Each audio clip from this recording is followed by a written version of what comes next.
sexto y este título 4 del libro sexto sobre disposiciones de derecho internacional privado contiene en el segundo capítulo 2 artículos interesantes, porque precisamente dan apertura a la cooperación jurídica internacional. Entre las novedades, porque obviamente Argentina tiene tratados innumerosos firmados sobre cooperación jurídica internacional, pero fíjense que hay espacios sin cubrir. Hay espacios sin cubrir. Incluso entre España y Argentina, el área penal tiene mucha cobertura y el área civil, en materia de tratados en común, tiene muy poca. Entonces, en ese espacio que todavía no llega a tener un parámetro de igualdad, en ese espacio, el 2006-11 y 2006-12 genera una apertura, tanto del juez argentino hacia el juez extranjero, como para recibir el pedido de ese juez extranjero acá en la Argentina. Y sobre todo, aporta la posibilidad de entablar entre jueces comunicaciones directas, salvaguardando el debido proceso, vale decir, dejando constancia de esa comunicación en el expediente, virtual o papel, como fuere, ¿no es cierto? Y bajo una impronta de reciprocidad. Vale decir, aceptación de la práctica. Llámese un llamado telefónico, llámese un WhatsApp, o llámese, bueno, no sé, un mail, pero una comunicación directa de requirente a requerido. Interesante este vuelco. ¿Por qué? Porque el tema en sí no es una consecuencia de la pandemia. El tema es una consecuencia real que antes de todo esto y de la implantación de una mayor virtualidad, un exhorto, nosotros, ¿qué hacemos? Y bueno, a ese exhorto en soporte papel lo tenemos que llevar a la autoridad central, argentina. Nuestra autoridad central lo remite a la requerida y la requerida a la autoridad correspondiente. Quiere decir con esto que si nosotros usamos del 2611, estamos sujetos a la voluntad del juez, a la voluntad de la autoridad central, y dentro de un marco, no digo de inseguridad, pero tampoco de mucha seguridad, porque la plataforma no existe. No existe una plataforma virtual de rogatorias internacionales. Entonces, claro, esto podía dar cabida. Nosotros ahora, por ejemplo, hemos visto un fallo en donde, en un divorcio, el juez autoriza a notificar a la cónyuge que se encontraba en Londres de la sentencia de divorcio. Pero claro, el juez argentino, ¿qué entendió? Entendió que frente a la pandemia tenía que recurrir a una transmisión remota de emergencia, pero no a una rutina, porque si no fueran estos tiempos, esta sentencia se tendría que haber notificado por un canon tradicional, ¿cierto? Que ya bastante se acortó en el tiempo y en la tramitación, bastante, por la aparición de estas autoridades centrales, que en nuestro país ahora prácticamente lo tiene en forma total la Dirección de Asistencia y Cooperación Internacional de Relaciones Exteriores. Y un poquito lo tiene todavía Justicia y Derechos Humanos. Un poquito me refiero a poco caudal de instrumentos. Bien, entonces, claro, ¿cuál fue la idea? Empezar a ver si esto, que no está prohibido en el Código Civil, no dice que niega la modalidad virtual, el acercamiento con las comunicaciones directas se podía haber afianzado con algún otro instrumento internacional. Y claro, fíjense ustedes que un convenio del cual es parte Argentina, como es el convenio de La Haya sobre proceso civil internacional, que es del año 1964, en ningún momento limita la vía de transmisión, y es más, dice que queda abierto a implementación de nuevas modalidades. ¿Sí? Si reparamos en el Mercado Común del Sur, el protocolo de las leñas, que es, diríamos, el código de derecho procesal del Mercado Común del Sur, tampoco limita esta vía. A su vez, si reparamos en otras áreas, en el año más o menos 2011 o un poquito más, un poquito antes, se firma un acuerdo sobre transmisión de rogatorias internacionales en el área penal. Tuvo bastante prosperidad, pero es un instrumento de soft law, vale decir, de derecho flexible. Esto significa que no es obligatorio para los estados, no es un instrumento de hard, de derecho rígido, que requiere ser internado por los estados parte. Claro, es más seguro. Quien se obliga y quien está dentro de su ámbito espacial de aplicación está obligado a cumplir con las premisas del tratado. Pero por otra parte, sabemos todo lo costoso que es ingresar un tratado internacional al ordenamiento nacional. Porque nosotros seguimos un procedimiento dualista, vale decir que va a responder al proceso de formación y sanción de las leyes y al de revisión correspondiente y reglamentación. Bien, entonces también me parecía que es espectacular si la zona de cobertura hiciera Iberoamérica, pero un espacio todavía más necesitado de esto, o que obviamente lo necesita, es los países del Mercado Común del Sur. Y el Mercado Común del Sur, con el protocolo de las leñas, podía dar apertura a esas transmisiones. Bueno, la idea más o menos quedó, la seguí un poco trabajando, pero en el año, les voy a dar la fecha exactamente, el 25 de julio de 2019, se firma un tratado que es conocido como Tratado de Medellín. A la fecha no tiene todavía vigencia internacional, vale decir que no lo han ratificado 5 países. Y en nuestro país ingresó, pero ahora vamos a conversar un poquito cuáles son las dificultades. Este tratado, conocido como Tratado de Medellín, les leo el título literal, es un tratado relativo a la transmisión electrónica de solicitudes de cooperación jurídica internacional entre autoridades centrales. Que es interesante, porque ¿qué es lo que propone? No unifica en absoluto el contenido que tiene que tener el exhorto, no, que no hubiera estado de más, ¿cierto? Pero no, esto no. Lo que el tratado, diríamos, perfila es la creación de una zona electrónica llamada Iber arroba. Para esto es necesario formar parte, que el país forme parte de Iberred. Argentina todavía no es parte de Iberred. Y lo interesante es serlo porque también es una base de datos importantes para tener el ordenamiento nacional de cada país parte de Iberred almacenado y no tener necesidad de pedir el derecho extranjero a alguna autoridad competente. Pero todavía nosotros no formamos parte. Muy bien, ese es en principio un obstáculo.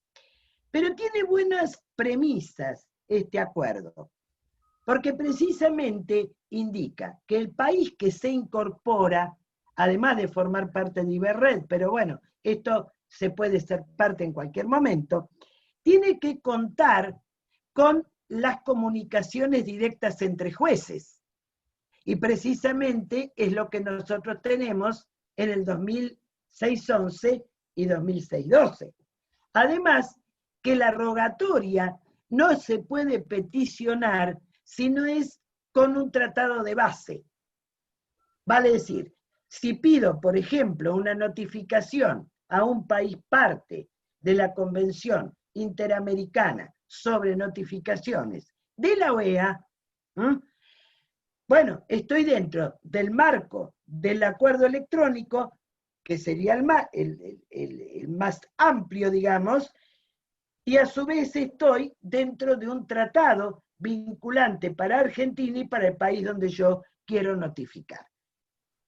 Claro, acá, que traigo el ejemplo de las notificaciones, se pueden imaginar que si nosotros es trabajoso este tema de notificar una sentencia o de escribir una sentencia de divorcio, notificar en el extranjero, todos sabemos lo costoso que resulta. No me refiero solo a costo económico, sino a ser una cuestión bastante tediosa. Entonces, esta sería la base. La reciprocidad, tener comunicaciones directas dentro de los ordenamientos nacionales, hasta ahí el perfil de país nos da, y también nos da la premisa de jerarquía normativa. ¿Por qué? Si bien desde grada constitucional, la pirámide, ¿cierto? Y el lugar o el espacio que ocupan los tratados, el título 4 del libro sexto solidifica la idea de jerarquía normativa. Con esto, lo que quiero significar es que el país, o sea, Argentina, estaría en condiciones de poder adherirse a Iberred y también a Iber-Arroba, o sea, a la zona electrónica de transmisión.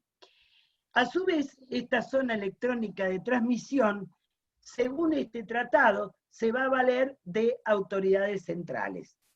Para el caso Cancillería o en los convenios que le queda, Justicia. En su oportunidad había sugerido que se tercerice, vale decir que se dé participación a los colegios de abogados o a los colegios de escribanos, que puedan también tener encriptada la clave, tal como ocurre con la postilla electrónica, que han visto ustedes que legalizaciones del Ministerio de Relaciones Exteriores realiza un convenio con los colegios de escribanos y hoy el colegio de escribanos también apostilla, tanto como para facilitar el acceso. Pero bueno, no importa que esto se haya, diríamos, centrado en las autoridades, en nosotros será Relaciones Exteriores, pero lo importante que va a ser para el futuro del derecho internacional y del derecho interno mismo, porque hoy el caso de derecho internacional privado tiene una frecuencia de trato mucho mayor y un caso interno doméstico también puede requerir de la notificación a un testigo, de un pedido de prueba. Bueno, hay multiplicidad de supuestos en donde la implementación de este tema va a tener prosperidad.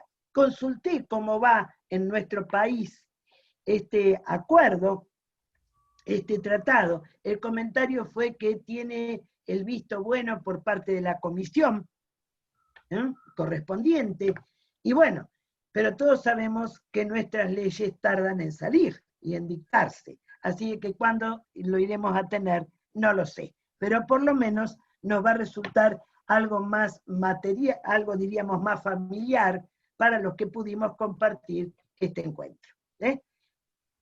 Suficiente el tiempo, así te queda. Gracias, Liliana. Bueno, a ambas disertantes tengo que pedirles perdón. Humildemente, ya vas a ver. En el caso de la doctora Juliana Quina, a quien quiero entrañablemente, me olvidé de grabarla en la conferencia. Así que le pedí que por favor me haga un videíto, después lo vamos a editar. Y en tu conferencia, Liliana, me perdí de grabar tu presentación, que la volveré a hacer, y el inicio de cómo surgió el tema. Y te pido por favor si nos lo puedes volver a contar. Ah, muy bien. De cómo por lo menos nació este tema, esta inquietud por este tema. Sí. Sí, mirá, yo es breve en esto. Claro, ver que el proceso electrónico dentro de los países, y en el caso Argentina, tenía y ha tenido prosperidad, aun cuando nos haya costado y mucho, pero ha tenido su prosperidad.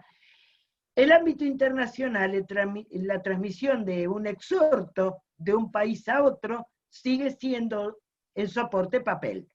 Entonces, de ahí vino la idea de llevar a la Real Academia, al Congreso Iberoamericano, precisamente la propuesta de creación de una zona virtual, que generara un proceso electrónico para transmisión de rogatorias, ¿no es cierto? No un tribunal internacional, obviamente, pero sí un mecanismo electrónico que permitiera llevar a cabo esta historia. Y que creo que por buena voluntad se hace, pero que no alcanza, que necesita incluso de voluntad política para poder plasmarse en un tratado.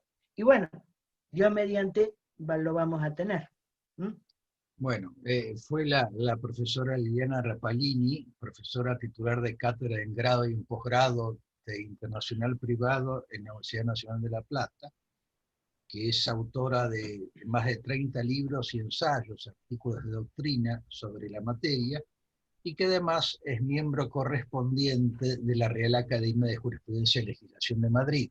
Y yo creo, vuelvo a repetirlo porque al principio lo dije y me olvidé de grabar, debe ser la única platense en este momento que tiene ese honor. De modo que para nosotros es un honor tenerlo. Vamos a abrir entonces media hora de comentarios, opiniones, preguntas.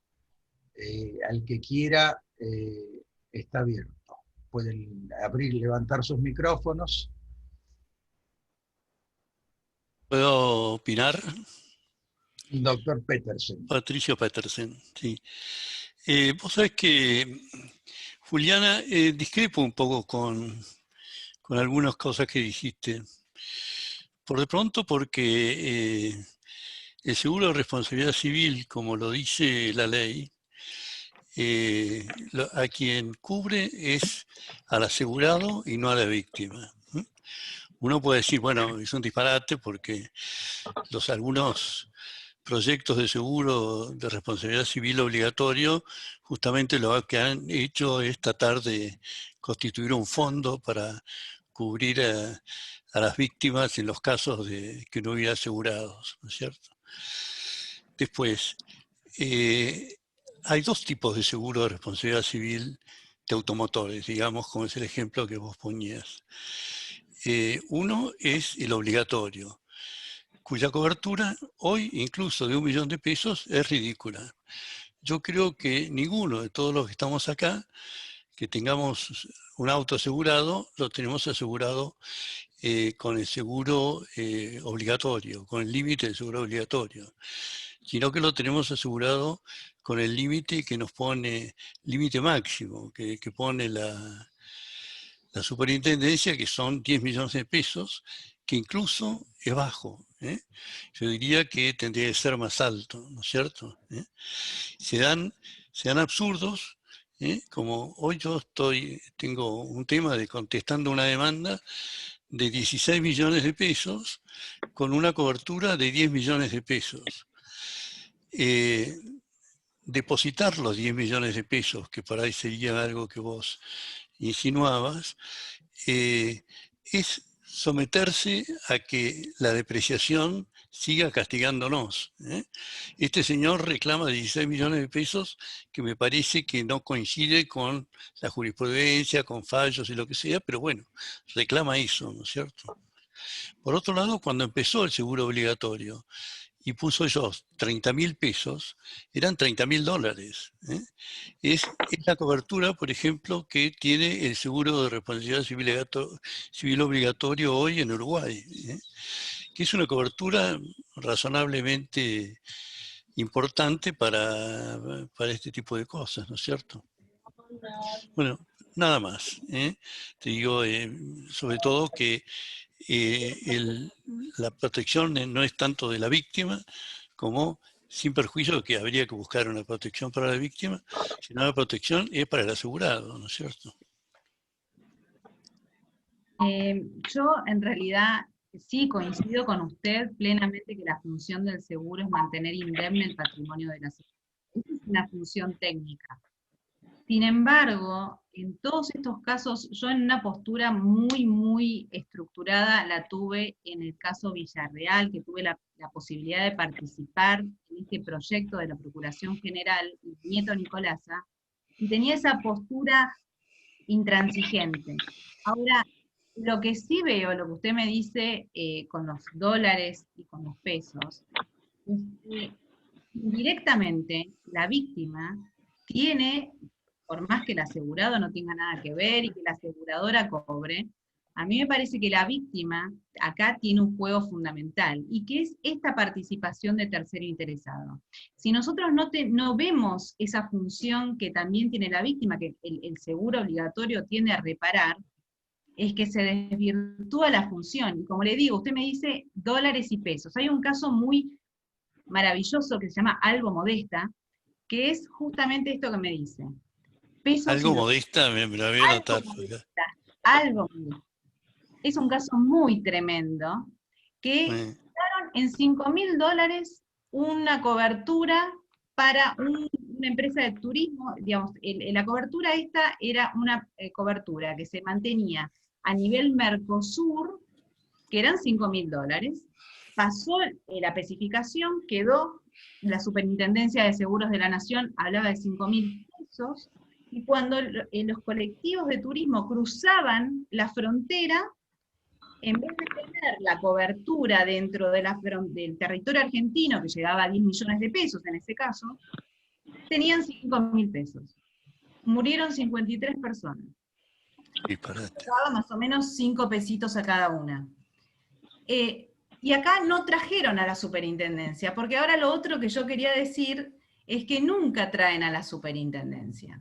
Y en realidad acá hay una responsabilidad muy grande social, que es, bueno, sí, estamos hablando de la compañía de turismo con la empresa de aseguradora, sin embargo, acá los damnificados son los tremendamente afectados. Y eventualmente la empresa de turismo quiebra, como han quebrado las empresas de transporte público. Exactamente. Pero acá el punto es que la superintendencia tiene que, yo estoy de acuerdo con usted en el marco de la razonabilidad. Si hay un límite razonable es perfecto. Y como usted bien dice, todos nosotros no tenemos ninguno, tenemos la póliza básica, pero justamente el problema es la gente que no tiene, porque usted eventualmente va a poder pagar la condena. O yo. El problema es la gente que no tiene, es lo que justamente no pueden pagar. Usted, fíjese que en Papaleo, que es un fallo de la Sala J muy bueno, que en este momento está recurrido, pero la sentencia es muy buena, lo que dice es el 3%, 30.000 pesos, de una sentencia bajísima, de 1.400.000 por la muerte de una persona joven. Entonces, la persona, el conductor, no tiene ese dinero, no lo tiene. Entonces queda la víctima sin cobrar su indemnización, la aseguradora pagando 30.000 pesitos, y es que ahí hay un problema. Y el problema para mí... No, más intereses, los intereses que sí, no sería una fortuna, pero sí. Yo le voy a decir algo que no lo dije. Los intereses, la superintendencia, en la resolución del año 93, los limita al 30%. Claro, ridículo. Bueno, entonces ya no resiste ese análisis de efectos relativos de los contratos, se rompe todo. No, pero ¿por qué le quieres hacer pagar a la aseguradora la suma en exceso? Se lo haces pagar al Estado, como decís vos, traerle a la superintendencia o traer al Ministerio de Bienestar Social. Exacto, pero la aseguradora tiene, no quiero decir nada que no me conste, pero tiene un papel muy importante en la fijación de los montos de límites de cobertura con la Superintendencia de Seguros de la Nación. Las primas tienen que ver con los límites de cobertura, ¿no? Con las coberturas. Si vos subís, les haces pagar a la aseguradora lo que no tiene cubierto, ¿sabés quiénes lo van a pagar? Lo vamos a pagar nosotros. los asegurados, porque vamos a tener que pagar, al revés de lo que dice Rosenkrantz en Flores, vamos a tener que pagar unas primas mucho más altas, porque vamos a tener que cubrir lo que no está cubierto. Pero está bien, yo entiendo eso, pero en realidad no es en los hechos. Usted fíjese que las primas subieron, y el límite de cobertura se mantuvo estático, así que hay un problemita en el equilibrio. ¿Pero esas eran las primas del obligatorio? Claro, las primas del obligatorio. Subieron las primas en más de 150%, y la cobertura se mantuvo estática. La cobertura del obligatorio es un disparate, sin ninguna duda. Y el otro disparate es la duración de los juicios. Y el otro disparate es la inflación. Si no tuviéramos inflación, podrían durar 25 años y entonces tendrías la cobertura de $30.000 o de $100.000 o lo que fuere, ¿no es cierto? Exacto, en eso estoy plenamente de acuerdo, sí. Bueno, vamos a ver también quién más se anotó. Creo que la doctora... Perdón, No, por favor. Yo quería hablar. ¿Qué más? Carlos Albano. Sí, Luego, Lucho. bueno, primero Florencia, por favor. Adelante. A las dos les quiero hacer una pregunta. A Juliana, porque se me ocurría, si no era posible, invocar también por parte del tercero la teoría de la imprevisión, que el 1090 o el 1091, uno es frustración del fin y el otro es la imprevisión. En la imprevisión dice que los terceros también tienen la posibilidad de invocar los mismos argumentos que puede invocar las partes. Así que a lo mejor el tercero, que sería en este caso la víctima, tendría también, digo yo, ¿no?, un camino a través de la imprevisión, que los terceros aparecen ahora en este código, invocando la imprevisión, en el otro no estaba. Lo que pasa es que la imprevisión, en un proceso de desvalorización continua, ya la desvalorización no es imprevisión en nuestro país, a mi juicio. Es claro, como una previsión constante, lamentablemente. Digamos, sí, porque hay jurisprudencia que dice que la inflación en nuestro país no se puede invocar como imprevisión, ¿no? Pero ese es por un ahí gran la problema. hiper... En un país normal, exacto, un sí. 110% es la imprevisión. Exacto, exacto, claro. Y a Liliana, que además hay un premio que yo la acompañé a recibir, hermoso premio, porque se lo dan, la Universidad de La Plata da 1 por facultad. Y Liliana fue el de nuestra facultad de Ciencias Jurídicas y Sociales. No me acuerdo el nombre, Lili, cómo era el premio. Pero era la innovación, a la innovación de la... No, tremendo. Y a la trayectoria, tremendo. Tremendo es ese título. Fue un fiestón. Sí, sí, bien. Y Florencia estuvo. Por supuesto. Acompañándome. Muy por supuesto. Significativo. Sí. Muy significativo. Te quería preguntar, Liliana, si este acuerdo, el de Medellín, cuando lo tengamos implementado en nuestro país, soluciona parcialmente la problemática, porque nos lo va a permitir abrir esta nueva fase electrónica con determinados países, ¿verdad? Y exacto, con nosotros... No, dale. Y con los otros seguiremos en papel y vamos a depender de tratados bilaterales, suponete. Claro, o sea, una vez que nosotros ratifiquemos Ciberred primero y después este Tratado de Medellín, vamos a poder usar de la vía electrónica, porque vamos a entrar dentro de ese espacio. Solamente con países iberoamericanos, que te lleva a Portugal, España y México para el sur. Pero no es poco, ya tenés más o menos un espacio cubierto, ¿no es cierto?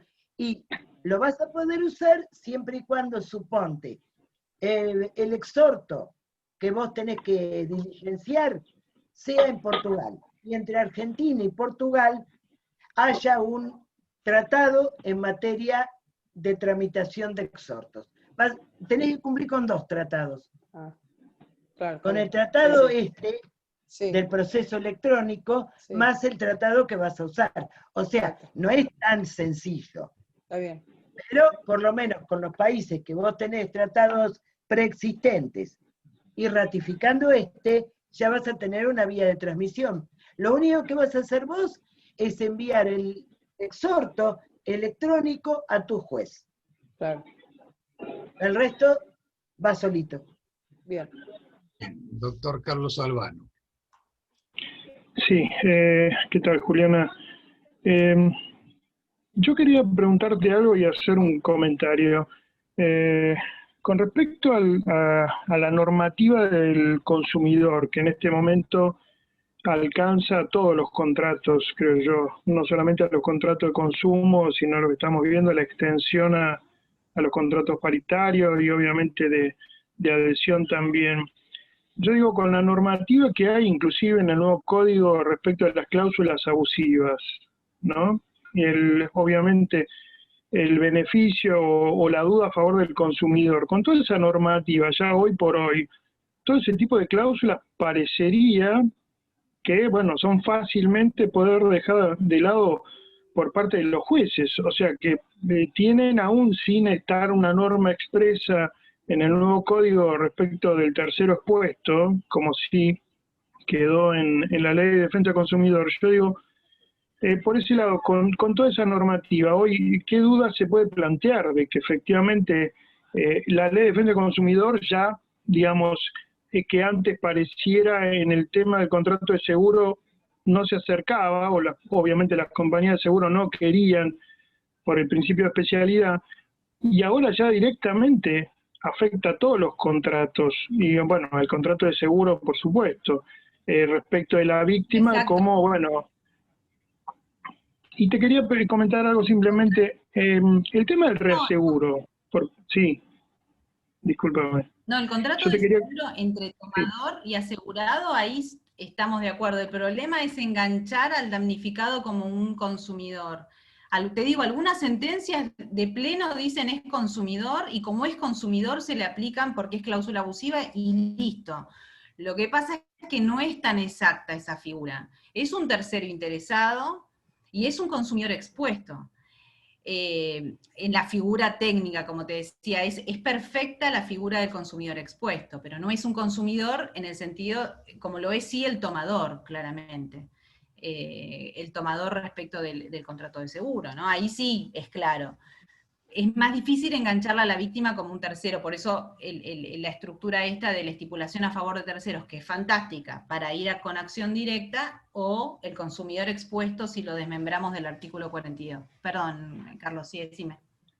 No, te quería agregar en el tema de cómo se planteaba de que efectivamente por ahí excede del cálculo obviamente que puede efectuar las compañías de seguro respecto de las indemnizaciones que puedan excederse fuera del contrato de seguro. Yo digo, permitir la figura del reaseguro como existió en su momento y en la institución que bueno, que llegó a muchos actos obviamente de corruptela y demás, bueno, sacando ese supuesto, pero digo, y también crear un fondo para estos supuestos donde se excede del contrato y que en definitiva, bueno, que nos hagamos cargo de la función social del contrato. Si decimos que el contrato de seguro es un contrato que debe cumplir esa función, bueno, evidentemente si las compañías no llegan a esa función, bueno, que lo haga el Estado a través de un fondo, supongo que inclusive que las mismas compañías pueden hacerlo. No sé qué opinas al respecto.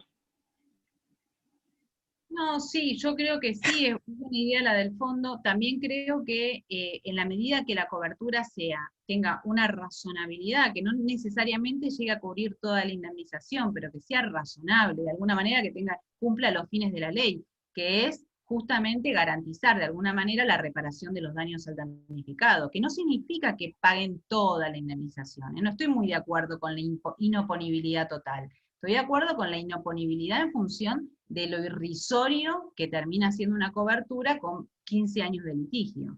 En ese sentido.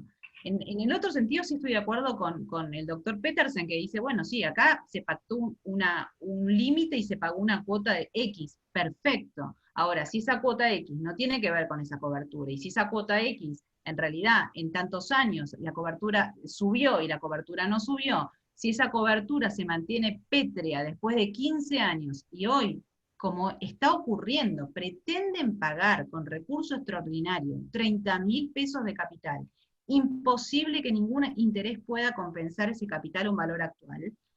Y bueno, es que eso no sirve. Ahí ya hay un problema grave, judicial y de buena fe, en su máxima expresión, ¿no?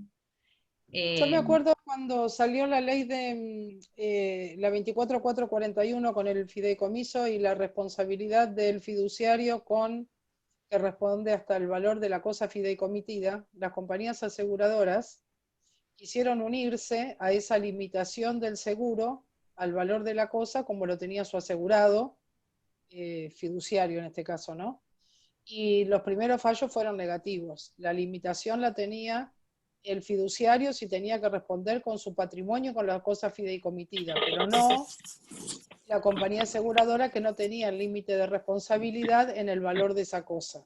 Eso salieron rápido a decirlo, era importante, porque si no el límite de la responsabilidad se desdibujaba absolutamente. Sí, trae una inseguridad jurídica tremenda. El punto, por eso no es toda la indemnización, es la razonabilidad del límite de la cobertura, que no significa la inoponibilidad total. Por eso las cámaras están virando, dicen, bueno, ahora integremos con lo que dice hoy la superintendencia que es razonable, no con toda la indemnización. Integremos el contrato con lo que dice hoy que es razonable. Es una buena solución, es justa la solución. Bueno, ¿alguna otra pregunta tenemos? ¿Comentarios? Yo tengo dos acotaciones, si puede ser, Juliana. Un tema que tengo que consultarte, el tema de la franquicia, que generalmente se da en transporte público de pasajeros, que es de 40.000 pesos, que siempre se plantea en tribunales el tema de la inoponibilidad, la inconstitucionalidad, etcétera, etcétera. Ahora, la franquicia como tal, que implica que el demandado pague 40.000 pesos y la compañía responda por el todo, esa relación, ¿verdad? No implica en realidad que primero pague el demandado y después responda a la CTA en garantía, sino que la CTA en garantía puede responder por el todo menos por esos 40.000. ¿Se entiende?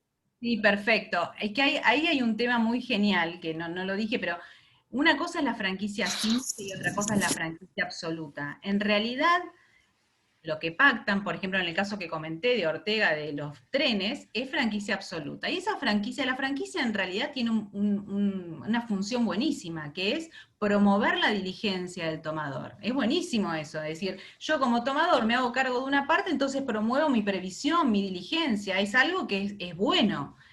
Pero en realidad, la franquicia absoluta, o se llama también giro descubierto, no permite... si es una franquicia de 40.000 pesos, el tomador siempre va a pagar 40.000 pesos. No es la franquicia simple que si supera el valor de 40.000 pesos, la compañía de seguro se hace cargo del total. No. Siempre en la franquicia absoluta, que es la planteada en los automotores, el tomador se hace cargo de ese porcentaje de franquicia.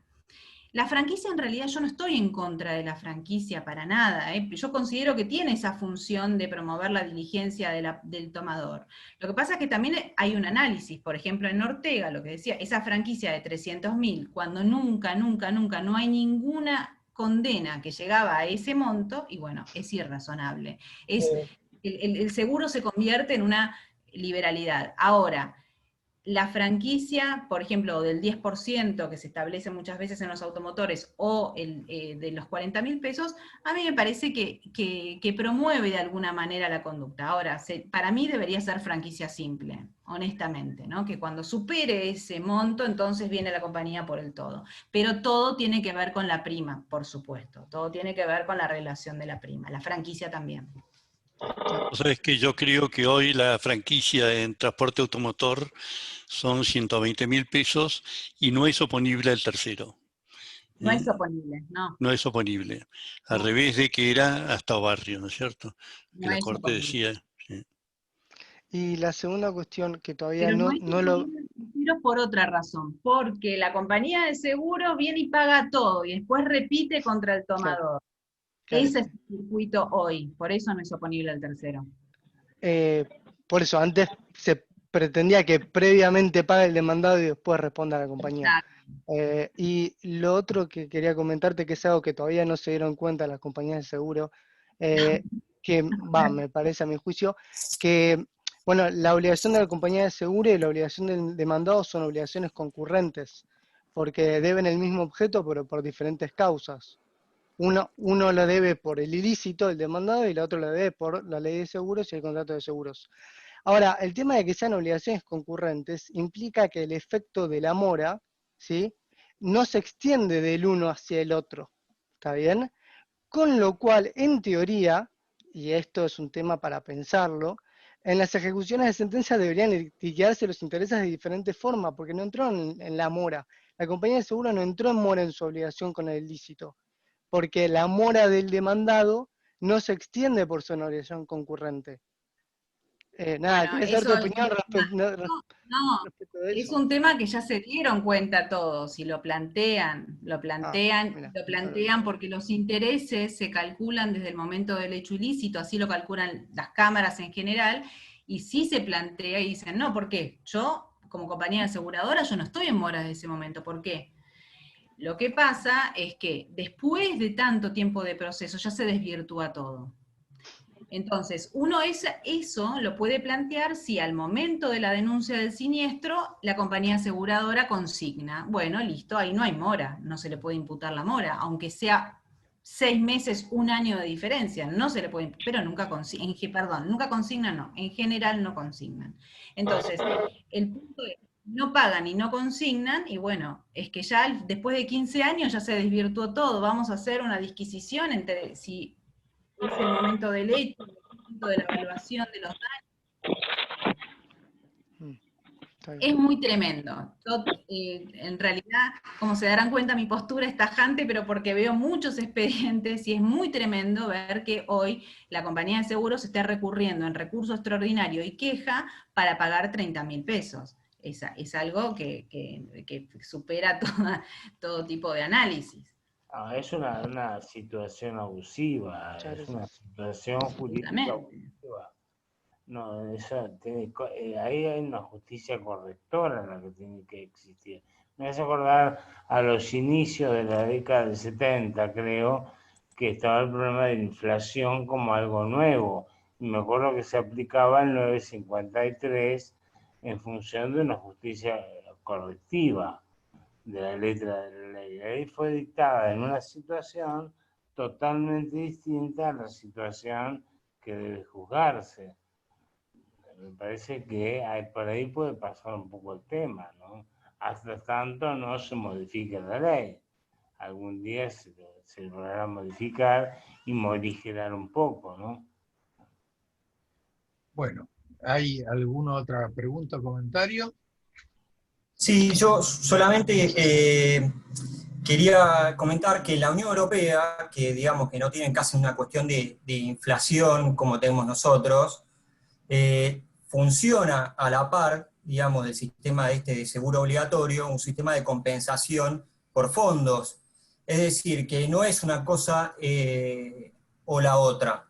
Funcionan las dos cuestiones porque la idea, la política pública del Estado, es que se cumpla con esta función social. Una forma es regular un piso mínimo de los contratos y otra forma es el tema del fondo de compensación.